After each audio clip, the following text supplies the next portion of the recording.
Hoy día nos toca acerca de fisiología cardiovascular 2. Vamos a ver algunas partes como va a ser el sistema eléctrico del corazón. Tenemos cómo va a estar conformado desde cómo va a darse los impulsos eléctricos. Empezamos a través del nódulo sinoatrial o sinoauricular, que se encuentra a nivel de casi que la desembocadura de la vena cava superior a nivel de la aurícula derecha. Entonces, este impulso nervioso tiene que pasar hacia los ventrículos para que pueda despolarizar a todo el sistema del corazón. Entonces tenemos que primero se da, la primer voltaje se da en el nódulo sinoatrial o sinoauricular. Entonces esto pasa al nódulo aurículo-ventricular que se encuentra a este nivel, que es, si el primer nivel era el nódulo sinoatrial o sinoauricular, era nuestro primer marcapaso o marcapaso cardíaco, el segundo actúa como segundo marcapaso. Eso es lo que, una preguntita que también les vino. Y luego esto ya tiene que pasar este es un lugar como que de relevo para que tiene que darse, primero tiene que contraerse las aurículas, luego tiene que esperar un rato para que puedan contraerse los ventrículos, ¿no? Se espera un rato y luego pasa por estas fibras de Purkinje, ¿no? Pasa, se ramifica a la edad derecha, la ramificación derecha y la ramificación izquierda de las fibras de Purkinje, que van a ser estas vías de conducción eléctrica del corazón. Y bueno, este es el haz de Brownon, que es como un haz secundario, pero estos son los principales. Este impulso, lo primero que va a pasar es acá, a despolarización de las aurículas, despolarización el lado del aurículo ventricular, que va a permitir que se vayan a despolarizar los ventrículos. Como dice acá su nombre, está aurículo ventricular, está a nivel entre la aurícula y entre los ventrículos. Tenemos el electrocardiograma. Esto es importante, el triángulo de Einthoven que les van a preguntar. Nos menciona cómo van a estar conformados, ¿no? Acá tenemos tres derivadas y, bueno, más que todo es importante porque al momento que quieran hacer el electrocardiograma tienen que acordarse más o menos en qué sentido van a poner los chuponcitos que tienen que colocar al paciente. Tenemos que este es el brazo derecho, este es el brazo izquierdo, entonces la primera derivada uno va en este sentido, ¿no? De brazo derecho hacia brazo izquierdo, la segunda derivada va de brazo derecho a pierna izquierda y la tercera derivada va de brazo izquierdo a pierna izquierda, nuestra derivada 3. Y bueno, el sentido va en esta forma. El rol del electrocardiograma. Esto vamos a ver que cada cuadradito chiquitito, sé que es un poco pesado esta parte, pero vamos a tratar de que sea lo más sencillo posible. Un cuadradito chiquito equivale, como dice ahí, a 1 milímetro. Este gráfico es en función a tiempo y voltaje. Entonces tenemos que, y esto equivale a 0,04 segundos, o sea, un cuadradito chiquito vale 0,04 segundos. Acá en dos cuadraditos 0,8 y en todo esto vamos a tener en cinco cuadraditos chiquitos 0,20 segundos. Pero ¿por qué es importante esto? Porque de acuerdo a esto vamos a ver las ondas que vamos a tener acá, nuestra onda P, nuestro complejo QRS y tiene que tener un determinado rango, por decir por ejemplo acá de 0,10 a 0,20 segundos. Y igual, si esto puede excederse o ser más angosto, nos indica que hay una falla a este nivel. Entonces tenemos que acá tiene que ser unos 0. Si nuestro onda P dice que tiene que ser de 0,10 a 0,20 y cada esto vale más o menos una onda P estará así, ¿no? Equivaldrá aproximadamente a 5 cuadraditos chiquitos, o lo que nos indica un cuadradito grande. Y lo mismo de acá tenemos si cada cuadradito chiquito equivalía a 1 milímetro y a 0,5 milivoltios, entonces ahí vemos a cuánto es el equivalente, los 5 cuadraditos chiquitos equivalen a eso. Acá tenemos este complejo QRS que también es importante, nos dice que su tamaño más o menos tiene que ir de 0,08 a 0,12 y acá tenemos 0,4 más 0,4, o sea, de 0,8 hasta 0,12, más o menos este debería ser su aproximado, ¿no? Si nos indica más, ya tendríamos un QRS ancho, si nos indica menos, un QRS angosto. Ahorita no quiero que se preocupen mucho en qué indicaría un QRS ancho o un QRS angosto, porque eso lo van a ver todavía más adelante y acá lo que vamos a ver son algunos conceptos básicos, pero que sí les van a servir y sí les estoy poniendo un poco también incluso de lo que han enseñado en un poco de medicina 1 y un poco de medicina 2 también como para que ya se vayan haciendo un poco familiar. Acá tenemos un poco de lo mismo. ¿Cuánto vale un cuadradito chiquito? 1 milímetro equivale a 0,04 segundos. En 5 cuadraditos tenemos el 0,20 y acá igualito. Uno chiquito vale 0,5, 0,1 milivoltios, ¿no? Y acá tenemos la velocidad del papel. Y todo esto básicamente son equivalencias. Si en 1 milímetro tenemos 0,1 milivoltios, más o menos en 10 cuadraditos, o sea, si juntamos dos cuadrados grandes, ahí tenemos el 1 milivoltio. Y 1 milivoltio equivale a 1 centímetro de altura. No se compliquen mucho con esta parte, tranquila. Pasos para interpretar el electrocardiograma. Tenemos, esto sí es bien importante porque esto los doctores lo preguntan. Tenemos que el ritmo sea sinusal, que un ritmo sea normal. Tenemos que una onda P tiene que proceder a un complejo QRS de forma regular para que no haya, por decir, para que no haya una alteración a nivel de las aurículas o los ventrículos. En el caso a nivel, la onda P nos va a indicar nuestra despolarización auricular. Así que el hecho que no haya, cuando decimos que hay una fibrilación auricular, cuando no tenemos la presencia de una onda P. Entonces, si vemos una onda P, no hay problema. Despolarización auricular. Entonces, siempre ese es el patrón, ¿no? Primero tiene que haber una onda P seguido de un, bueno, seguido de un complejo QRS, disculpen. Tenemos que la onda P positiva va a ser positiva en estas derivadas, derivada 1, derivada 2 y en ABF. Hay una derivada que siempre va a ser negativa, que es ABR. Cuando vean ahí en un electrocardiograma un patrón negativo es el ABR. Y los intervalos RR, o sea, de un complejo QRS a otro complejo QRS, tienen que ser regulares. Quiere decir que la misma distancia que haya de acá a acá, que puede que sea unos 4 cuadraditos, esta misma distancia debería haber acá para considerar que un ritmo sea regular. Igual morfología de las ondas P en una misma derivación. Acá tenemos el electrocardiograma, ¿cómo lo vemos? Seguro que ya lo han revisado un poco. Esto es lo principal que quiero que se acuerden. Onda P, que indica despolarización auricular. ¿Y esto con qué nos va? Con la primera parte, ¿no? Que dijimos que se daba a nivel del nodo sinusal o nuestro nodo sinoauricular. Eso representa esta parte, la despolarización de las aurículas. Luego tenemos un segmento PR, no tenemos onda, tenemos segmento. Y el conjunto de nuestra onda más el segmento es lo que se denomina el intervalo. Nuestro segmento PR, porque acá indica desde que termina nuestra onda P hasta que inicia nuestro complejo de acá de nuestro QRS, acá esto representa nuestra onda QRS. Y este de acá, complejo QRS, indica la despolarización ventricular. Y así como vimos la semana pasada, después de una despolarización teníamos una repolarización, ¿verdad? Y eso es lo que representa nuestra onda T. Nuestra repolarización, pero ya no de las aurículas, sino de la repolarización de los ventrículos.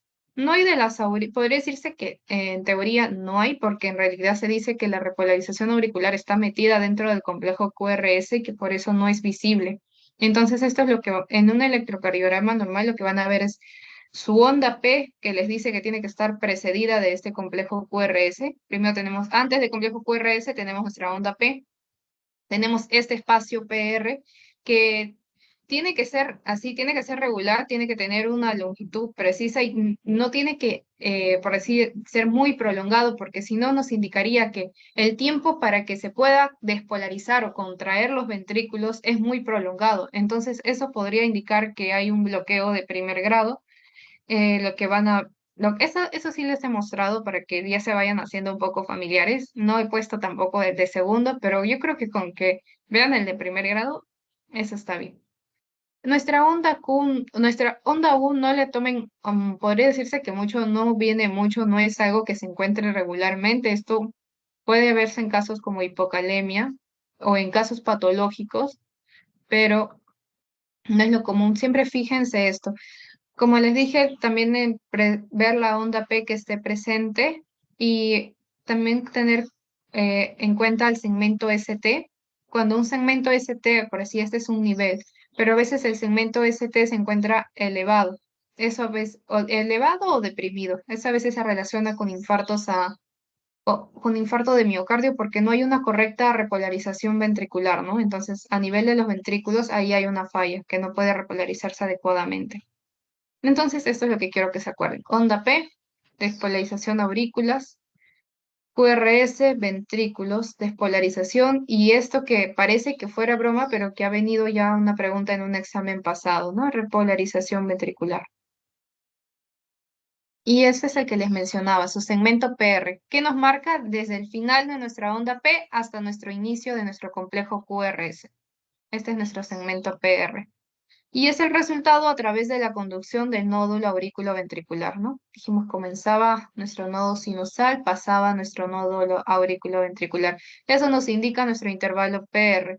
Luego pasa ya hacia las fibras de Purkinje para darse nuestra despolarización ventricular, que ya correspondería al QRS. Mide la conducción del nodo sinusal al nódulo auriculoventricular. Este es su duración normal. Ese número ténganlo bien presente porque también nos preguntan 0.8 a 0.20 segundos es lo normal. Y que lo encuentren y que eso cuánto nos equivalía más o menos a unos de 2 a 5 cuadraditos, ¿verdad? Porque dijimos cómo lo teníamos acá. 0.04, 0.8, 0.20. Más o menos de acá para acá tenía unos 3, 4 cuadraditos tenía nuestro complejo QRS.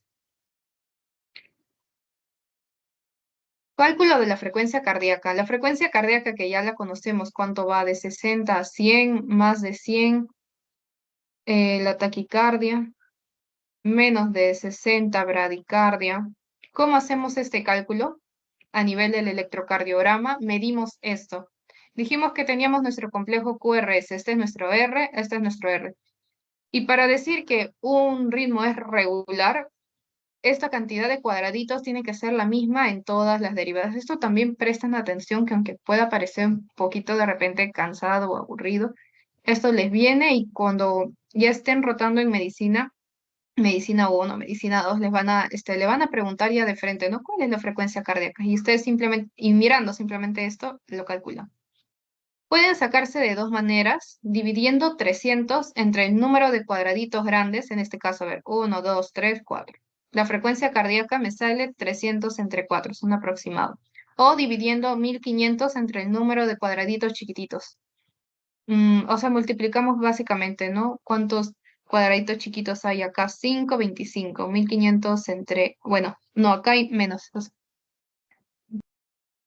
Bueno, 1500 entre el número de cuadraditos chiquitos. O sea, más o menos entre 20, porque son 4 cuadraditos grandes y entre el número de cuadraditos chiquitos. Acá. Que ahorita no los veo bien, no, pero por eso me gusta usar más esta fórmula de acá, contabilizando el 300 entre el número de cuadrados grandes. Y esto nos marca que un ritmo sea sinusal normal, porque el número es el mismo. Acá, del intervalo R al otro intervalo R, también hay 4 cuadrados. De este intervalo R a este, también hay 4 cuadrados. Eso nos marca que sea regular. Y acá, eso se puede comprobar acá también, porque tenemos 300, acá son solamente 2 cuadrados, RR. El RR está más angosto. Y si hacen la división, entonces les va a salir que ya están a una taquicardia. El valor que les va a salir va a ser más de 100. Y acá lo contrario, del RR está demasiado distanciado, entonces 300 entre 3, 4, 5, 6 les va a salir menos de 60, entonces están ante una bradicardia sinusal. Y se dice sinusal porque sí, a pesar de que, del complejo del RR va a estar o muy corto o muy distanciado, van a seguir teniendo su onda P. Y que tengan su onda P les marca que todavía sigue siendo sinusal. Tienen su onda P y su complejo QRS está bien y su segmento ST, que también lo ven ahí, también está bien. Los ejes del QRS. Esto viene en medicina 1, por ejemplo, pero que les he puesto. Tienen que ver que un eje sea isoeléctrico, quiere decir que más o menos lo de arriba y lo de abajo sean lo más parecido posible. En este caso, la derivada 2 es el que se ve más isoeléctrico, ¿no? La medida que está para acá es parecida a la medida que está por aquí. Entonces tenemos Y este es el triángulo de Itauen, que es como si fuera, acá está, un eje que va más o menos hasta 180 grados. Tenemos 0 grados y 30, 60, 90, eso que ya se conocen, ¿no?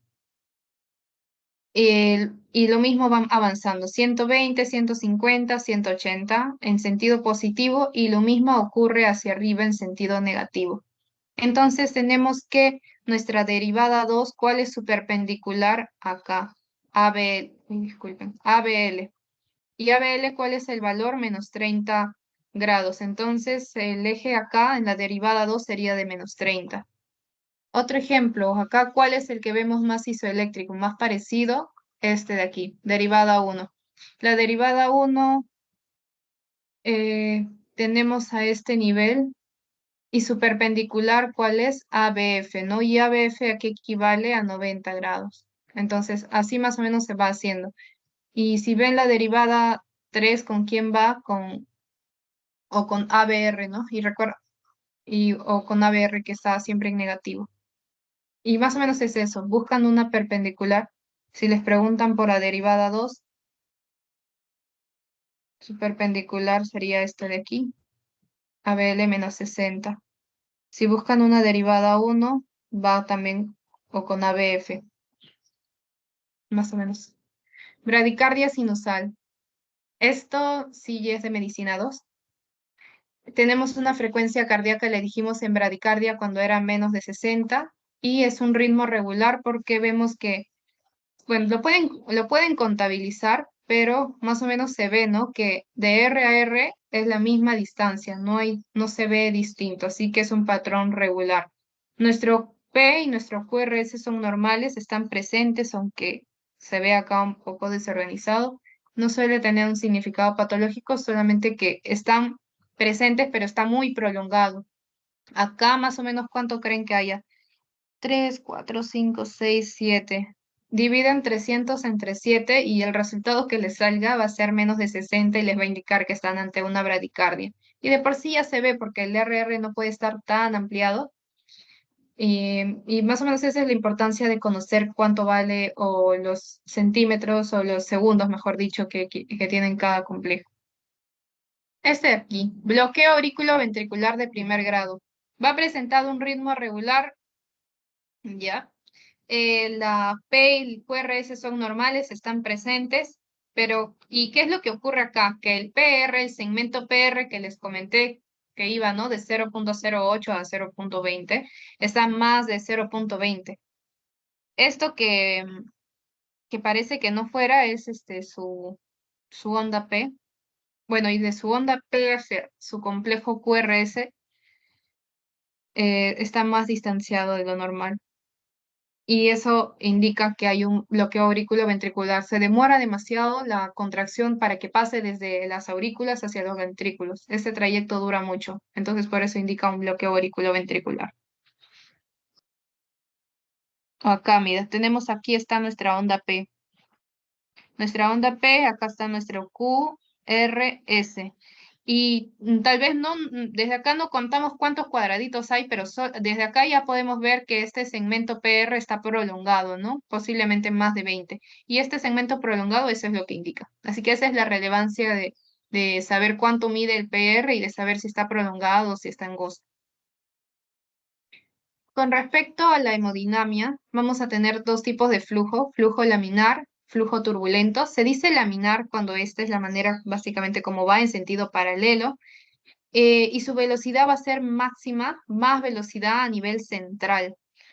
Y cuando tengamos un lugar hacia las paredes, básicamente que hay rozamiento con las paredes vasculares, entonces ahí como que hay una fricción, una resistencia, eso hace que la velocidad disminuya.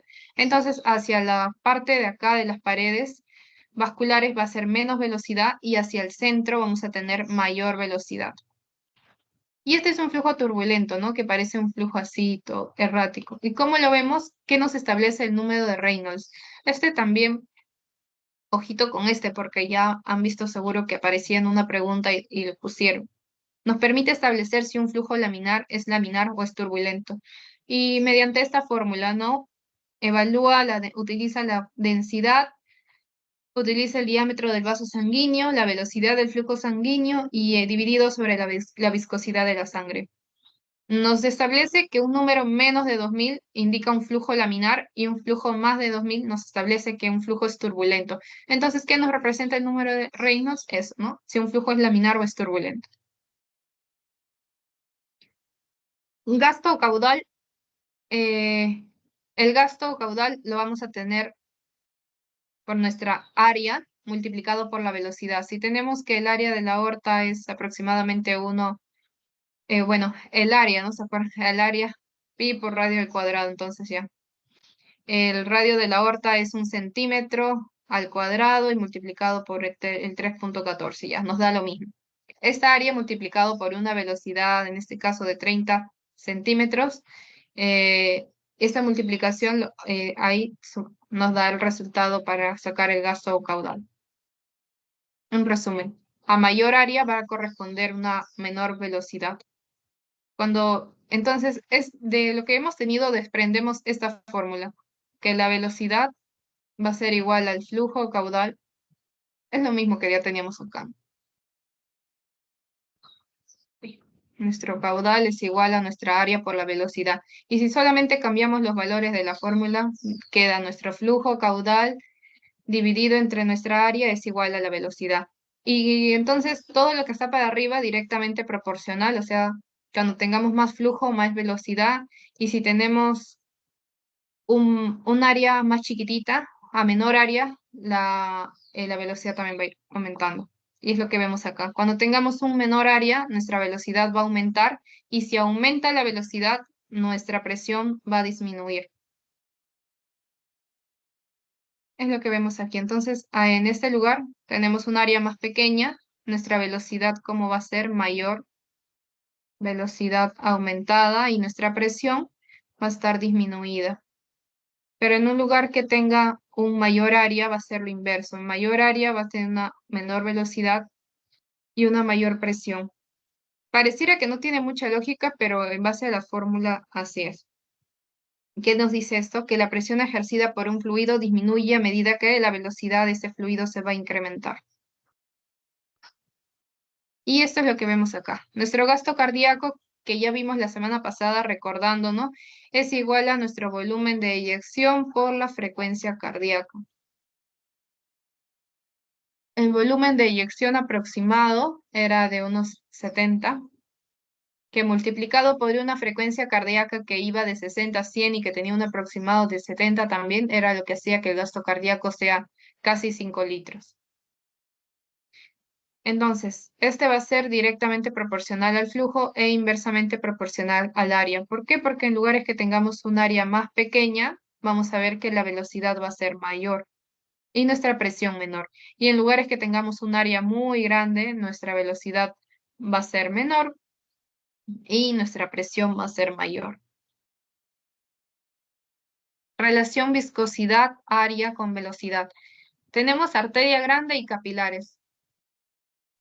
Aparentemente acá pareciera que el área que fuera mayor sería el de una arteria aorta, ¿no? Porque lo ven grande, pero es solamente una arteria aorta. En cambio, los capilares son muchísimos, bastantes, y eso hace que los capilares sean considerados como mayor área transversal. Entonces, en una arteria grande que vemos acá, una aorta, ¿qué dijimos? Que cuando tenemos un vaso grande, ¿cómo es la velocidad? Es mayor. Entonces, tenemos más velocidad y la presión va a ser menor. Entonces, los lóbulos rojos van hacia el eje central, donde van a tener más velocidad, y hacia las paredes va a quedar el plasma. En los capilares tenemos un mayor área transversal. Entonces, si teníamos una mayor área, nuestra velocidad, ¿cómo iba a ser? Menor. Y los glóbulos rojos se acercan a las paredes y se incrementa la fricción o el rozamiento. Entonces, el hecho que los glóbulos rojos se acerquen más hacia las paredes, haya mayor fricción, mayor rozamiento, disminuye la velocidad de las mismas. Y bueno, este fenómeno de Rayleigh se denomina cuando los glóbulos rojos se ponen así como en fila de monedas. Cuando tenemos que aumenta la viscosidad, también puede ocurrir eso. Resistencias en serie. Y resistencias en paralelo. Esto lo han puesto solamente a manera teórica. Bueno, las resistencias en serie no es frecuente mucho en el organismo. La resistencia total es la suma de las resistencias individuales. Vemos acá. Entonces, al aumentar una resistencia más, aumenta la resistencia total. Y a mayor resistencia vamos a tener menor flujo. Este es el resumen. ¿Qué ocurre con las resistencias en paralelo? La inversa, ¿no? Como dice acá, 1 sobre la resistencia total es igual a 1 más entre la resistencia 1 y así. Esta es la más frecuente, es la inversa de las sumatorias de las resistencias individuales y al aumentar una resistencia disminuye la resistencia total, ya que esto está, podría decirse que a la inversa. La ley de Poiseuille básicamente nos establece esto. Hay mayor velocidad en el eje central. Creo que le he puesto porque también la he visto en una pregunta. Así que ya si lo vuelven a leer, ahí sí se acuerdan. Y esto es lo que les mencioné en diapositivas antes. Mayor velocidad va a haber en el eje central, ya que no hay fricción, no hay contacto con las paredes. Entonces acá podría decirse que sí, los lóbulos rojos están más pegados hacia las paredes, entonces la velocidad disminuye. La velocidad va a ser mayor en el eje central y menor en los extremos por el rozamiento. Y acá está el flujo turbulento. Y el número de Reynolds nos permitía definir entre un flujo laminar y un flujo turbulento, ¿no? Menos de 2000 laminar y más de 2000 turbulento. Ahora sí, llegó su momento, chicos. Quiero las preguntas que ya las acabamos de revisar. Ya, creo que se sigue viendo. Ya, primera pregunta. En un electrocardiograma normal, ¿qué significa el complejo QRS? ¿Cuál creen que sería, chicos, la clave? Ya La saben que A, no hay pregunta. ¿Cuál? la C, despolarización Muy bien, ventricular. despolarización ventricular. Dijimos que teníamos nuestra onda P que indicaba despolarización auricular, nuestro complejo QRS que indica despolarización ventricular y nuestra onda T que seguro, estoy segura que se acuerdan, pero ya no la voy a repetir porque también está en otra preguntita. Pero entonces sí, despolarización ventricular, nuestro complejo QRS. Conocido como el segundo marcapasos del corazón. ¿Cuál sería la clave?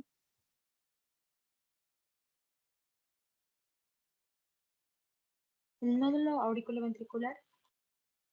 Muy bien, dijimos que teníamos el primer marcapaso era el nódulo sinusal o sinoauricular y de ahí pasaba hacia nuestro nódulo aurículo ventricular. Teníamos nuestras aurículas, nuestros ventrículos. De ahí pasaba por las fibras de Purkinje para la contracción de los ventrículos, ¿no? Su rama derecha, su rama izquierda. Pero es básicamente conocido si el segundo marcapaso, el nódulo aurículo ventricular. Ya. Número de Reynolds, ¿qué es lo que mide?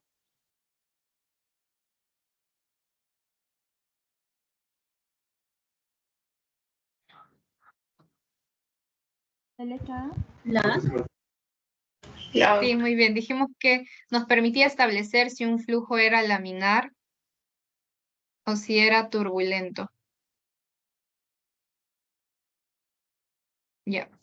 ¿Cuál es la siguiente? Ah, ya, esto es para que recuerden la clase pasada, pero también vino esta pregunta, así que por eso la volví. ¿Cuál de las siguientes fases no forma parte del ciclo cardíaco? la letra E, La E, Muy bien, qué bueno que se hayan acordado. Dijimos, relajación isovolumétrica, muy bien, sí lo tenemos. La fase de eyección que sale la sangre, sí. La contracción isovolumétrica, también. El llenado ventricular, la parte diastólica, también. La relajación isobarométrica, eso no es. Ya. La onda T, ¿qué nos representa en el electrocardiograma? la la A, Sí, muy bien. Dijimos que, eh, bueno, ya repitiendo, ¿no? La onda P, ya, sí, ya seguro que ya se les quedó. La onda P, despolarización auricular, el complejo QRS, despolarización de los ventrículos, y la onda T representaba la repolarización de los ventrículos. Y acá, la ley de Poiseuille. ¿Se acuerdan cuál era?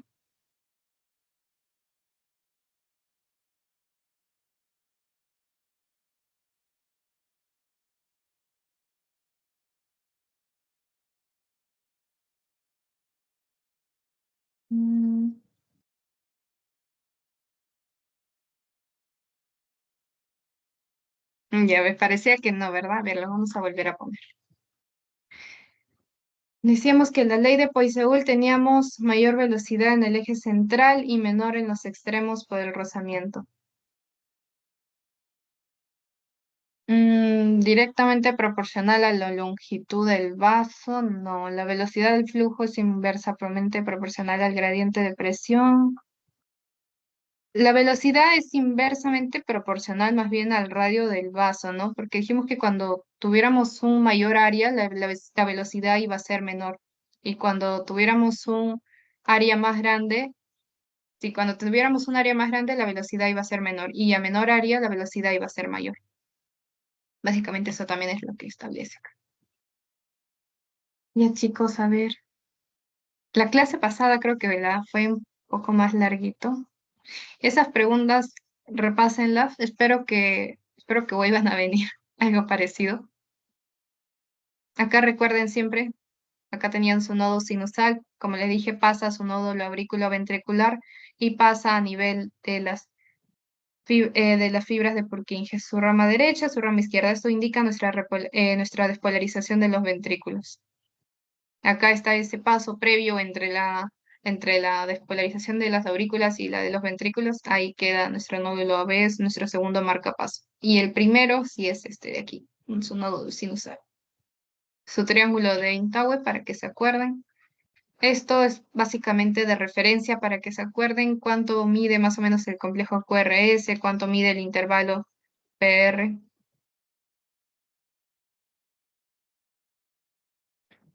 Y de acá que me gustaría que se acuerden. Que para que les digan cuando les pregunten qué considera un ritmo sinusal, que la onda P debe estar precedida de un complejo QRS. Y qué onda es negativa en el electrocardiograma ABR. Y que para que sea un ritmo sinusal, los intervalos CRR tienen que ser regulares, ¿no? Por decir, si acá, como les mencioné, hay 4, acá también tiene que haber 4 entre el espacio. Igual morfología de las ondas P en una misma derivación. Acá ya está. Cálculo de la frecuencia cardíaca, ya les mencioné las dos formas en las que pueden calcular. Esto les he puesto como algo adicional. Creo que, seguro, no creo que les estén poniendo esto ahorita, pero cuando lleven más adelante igual les van a volver a mencionar, así que ya cuando les vuelvan a mencionar, al menos ahí sí se van a acordar un poco. Bradicardia sinusal, sí hay onda P, hay complejo QRS y el ritmo va a ser regular porque vemos que a pesar de que está prolongado este de acá, es el más extenso, más largo de lo que debería, que eso nos indica que está en una bradicardia, pero es regular. No es que sería irregular más o menos si acá estuviera una onda R, acá estuviera una onda R, por acá estuviera otra, ¿no? Entonces, por si acá hay un espacio de 2, acá hay un espacio de 4, acá hay un espacio de 3, así. Se dice que es regular cuando todos tienen la misma cantidad. De R a R hay el mismo. Este de acá fue un modo de ejemplo, esto también lo van a ver en Medicina 2. Ya cuando estén llevando Medicina 2 y si necesitan los apuntes o algo me avisan y les paso. De repente desde ahora les paso para que puedan dar una leidita. Número de Reynolds permite establecer si un flujo laminar va a ser laminar o turbulento. Aquí está. Acuérdense, al medio es más y hacia los extremos la velocidad disminuye.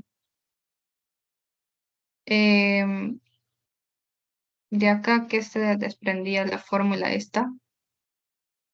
Teníamos que su flujo caudal iba a ser el área sobre la velocidad. Entonces, su flujo caudal entre su área iba a ser igual a la velocidad. ¿Eso qué nos indica? Que cuando tengan un menor área, la velocidad como va a ser mayor y la presión menor. Esto es lo que ocurre también a nivel de sanguíneo en relación a la viscosidad. No preguntan mucho de esto, solamente la única pregunta que vi fue en referencia a la ley de Poiseuille. Y felizmente en relación al electrocardiograma preguntan cosas básicas que ya, si vuelven a preguntar algo, ya estoy segura que van a saber. Bibliografías, el Guyton y el Constanson. Les mencioné que estos dos en fisiología también les pueden dar una revisada. Y si quieren aprender más del electrocardiograma, hay un libro, el electrocardiograma de Dubin, si no me equivoco, es un libro verdecito. Ese libro también les muestra bien, bien detallado, bien bonito la parte del electrocardiograma y ya es cuando quieran, ahorita, como les digo, no les van a pedir que profundicen mucho, necesitamos que acuerden los conceptos básicos y, bueno, y ya más adelante ya pueden ampliar un poco cuando les vayan a pedir. Eh, Acá pueden incluir seguro revisar un poco acerca de las derivadas, que en total van a ser 12 derivadas, que van a tener unas derivadas frontales y las precordiales, que van a ir desde de V1 a V6. Y también tal vez acuérdense cómo van a ir posicionadas. ¿A qué nivel? Va a ir una línea media clavicular hacia abajo y más o menos ese es el sentido en el que van posicionadas. Creo que eso es todo lo que me gustaría que recuerden para esta clase. Voy a ver si tengo algunos resúmenes y veo si los tengo, los comparto y aprovechen esto. Les voy a ir pasando sus postes. Estoy segura que se van a sacar todos un 20 porque son las mismas preguntas que